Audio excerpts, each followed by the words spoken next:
Good morning students, class 11th। बेटा आज आपका सेकंड लेसन स्टार्ट कर रही हूँ। मीरा। ठीक है, सबसे पहले मीरा का जीवन परिचय देखिए। कृष्ण भक्त कवियों में मीराबाई का नाम बेटा सर्वोच्च स्थान पर है।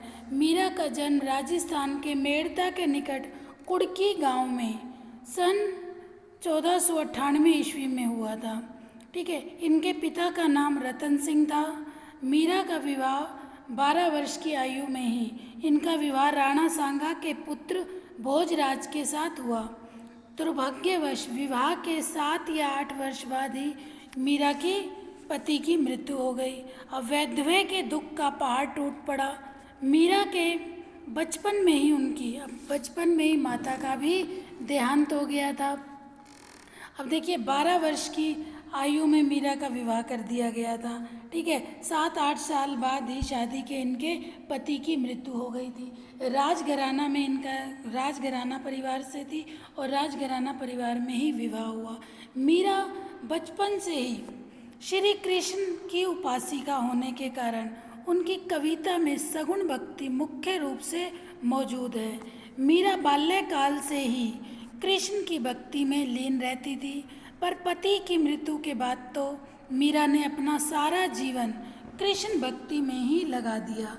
मीरा साधु संतों के सत्संग में लगी रहती। शीघ्र ही मीरा की ख्याति दूर दूर तक फैल गई। ठीक है, राजघराने की एक रानी का साधु संतों से मिलना जुलना। अब राजघराने परिवार की बहू थी, साधु संतों के साथ घूमना फिरना ये सब परिवार वालों को अच्छा नहीं लगता था। उनके परिवार वालों तक ये बातें फैल गई और वो परिवार वाले बिल्कुल भी पसंद नहीं करते थे। उन्होंने तरह तरह की मीरा को यातनाएं दी और अंत में तंग आकर मीराबाई ने अपना मेवाड़ छोड़ दिया और मथुरा वृंदावन की यात्रा करते हुए मीराबाई द्वारिका में आ गई और द्वारिका में वहाँ उन्होंने रणछोड़ भक्त की आराधना की। रणछोड़ अर्थात श्री कृष्ण की भक्ति में लीन हो गई। मीरा लौकिक बंधनों से पूर्णतः मुक्त होकर, ठीक है, लौकिक बंधनों से मीरा ने अपने आप को पूर्णतः मुक्त कर लिया और साधु संगति, कृष्ण पूजा उपासना में अपना समय व्यतीत करने लगी। और मीरा अक्सर ऐसी परिस्थिति में क्या पद गाती थी, मेरे तो गिरधर गोपाल दूसरो ना कोई, जाके सिर मोर मुकुट मेरो पति सोई। ठीक है, अब देखिए मीरा जो थी वो भक्तिकालीन कवियों की तरह मीरा ने भी देश में दूर दूर तक की यात्राएं की थी।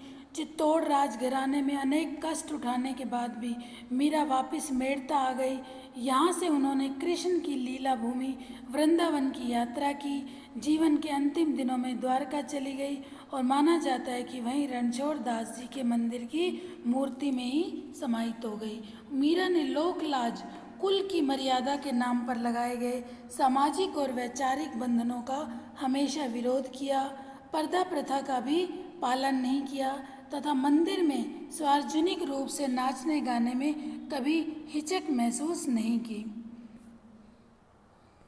मीरा मानती थी कि महापुरुषों के साथ संवाद, जिस सत्संग को कहा जाता था, में ज्ञान प्राप्त होता है और ज्ञान से मुक्ति मिलती है। अर्थात मीरा को कुछ भी ऐसा नहीं लगता था कि वो कुछ गलत कर रही है। मीरा का मानना था साधुओं की संगति से ज्ञान ही मिलता है और ज्ञान से मुक्ति मिलती है। अपनी इन मान्यताओं को लेकर वे दृढ़ निश्चयी थी। निंदा या बंदगी उनको अपने पद से विचलित नहीं कर पाई कि लोगों ने कितनी निंदा की, कोई कुछ भी बोल रहा है, मीरा को इस बात से कोई फर्क नहीं पड़ता था। जिस पर विश्वास किया उस पर अमल किया।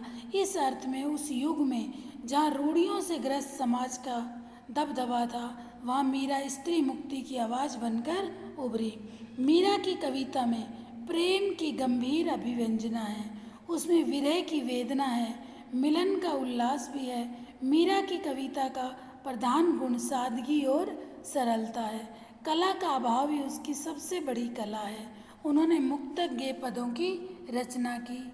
लोक संगीत और शास्त्रीय संगीत दोनों क्षेत्रों में उनके पद आज भी लोकप्रिय हैं। उनकी भाषा मूलतः राजस्थानी है। कहीं कहीं ब्रज भाषा का प्रभाव है। कृष्ण के प्रेम की दीवानी मीरा पर सूफियों के प्रभाव को भी देखा जाता है। मीरा की कविता के मूल में दर्द है। वे बार बार कहती है कि कोई मेरे दर्द को पहचान नहीं सकता। यहाँ प्रस्तुत पहले पद में मीरा ने अपनी अनन्यता व्यक्त किया तथा व्यर्थ के कार्यों में व्यस्त लोगों के प्रति दुख प्रकट किया है। ठीक है। और दूसरे पद में प्रेम रस में डूबी हुई मीरा सभी रीति रिवाजों और बंधनों से मुक्त होने को गिरधर के स्नेह के कारण अमर होने की बात कहती है। दोनों पद नरोत्तम दास स्वामी द्वारा संकलित संपादित मीरा मुक्तावली के लिए कहे गए हैं। अभी देखिए मीरा का पद। देखिए बेटा, यहाँ तक आपको क्लियर हो गई सारी बातें। शॉर्ट में एक बार फिर बता देती हूँ। मीरा का नाम कृष्ण भक्त कवियों में सर्वोच्च स्थान पर लिया जाता है। मीरा का जन्म राजस्थान में मेड़ता के निकट कुड़की गांव में प्रसिद्ध राजघराने परिवार में हुआ। 1498 ईस्वी में हुआ। 12 वर्ष की आयु में चित्तौड़ के राजा राणा सांगा के पुत्र कुंवर भोजराज के साथ इनका विवाह हो गया। दुर्भाग्यवश 7-8 साल बाद पति की मृत्यु हो गई। मीरा बाल्यकाल से ही कृष्ण की भक्ति में लीन रहती थी, पर पति की मृत्यु के बाद तो जैसे मीरा ने अपना सारा जीवन कृष्ण भक्ति में ही लगा दिया। मीरा साधु संतों के सत्संग में रहने लगी। शीघ्र ही मीरा की ख्याति दूर दूर तक फैल गई। राजघराने की एक रानी का साधु संतों के साथ मिलना जुलना और कीर्तन करना उसके परिवार वालों को अच्छा नहीं लगता था। उन्हें तरह तरह की यातनाएं दी गई।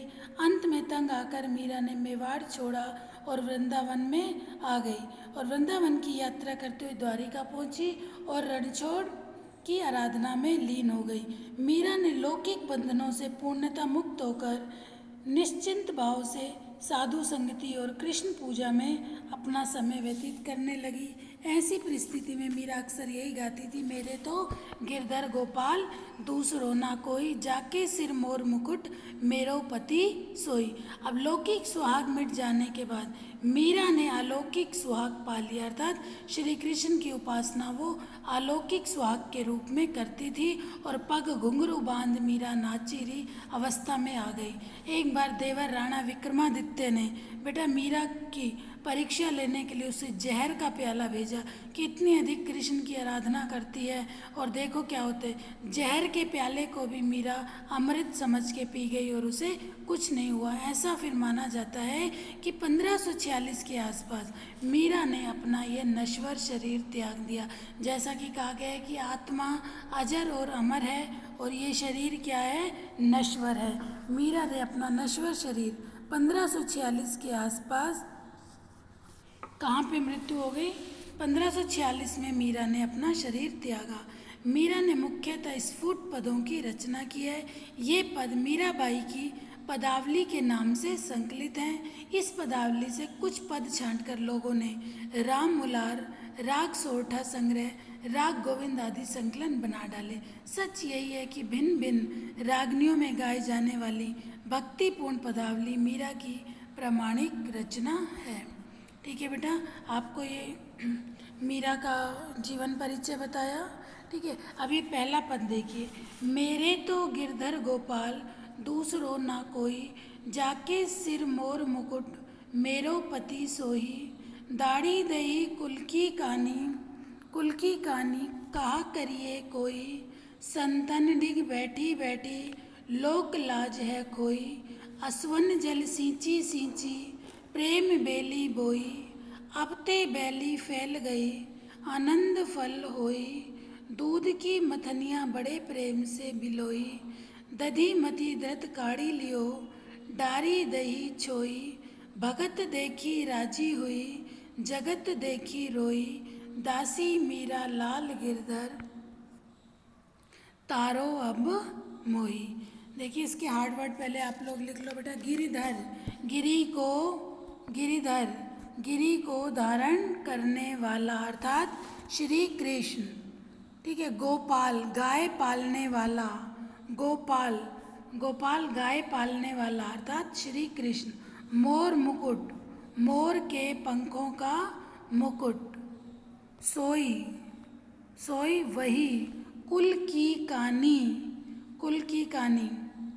इसका लिखिए बेटा, कुल की कहानी, परिवार की मर्यादा, करिए करेगा, करिए करेगा, डिग संतन डिग बैठी बैठी, ठीक है, डिग का लिखिए संतन डिग बैठी बैठी, पास, लोक लाज, समाज की मर्यादा, लोक लाज का लिखिए समाज की मर्यादा, समाज की मर्यादा। नेक्स्ट लिखिए असुवन जल, असुवन जल, आंसुओं का जल, सींची सींच कर, बेली बेल, बोई बोना। फिर लिखिए इसके बाद बेटा मथनिया, मथनिया का लिखिए मथने वाला उपकरण जिससे दही को मथा जाता है, बिलोई मथी, दधी दही, मथी मथना, मथी मथना, काढ़ी लियो निकाल लिया, डारी दही डाल दी, छोई छाछ, राजी प्रसन्न, तारो उद्धार करो। ठीक है बेटा, आज ही मैंने आपको मीरा का जीवन परिचय बताया, इसके हार्ड वर्ड बताए। अब कल मैं इसकी व्याख्या समझा दूंगी। Okay, thank you.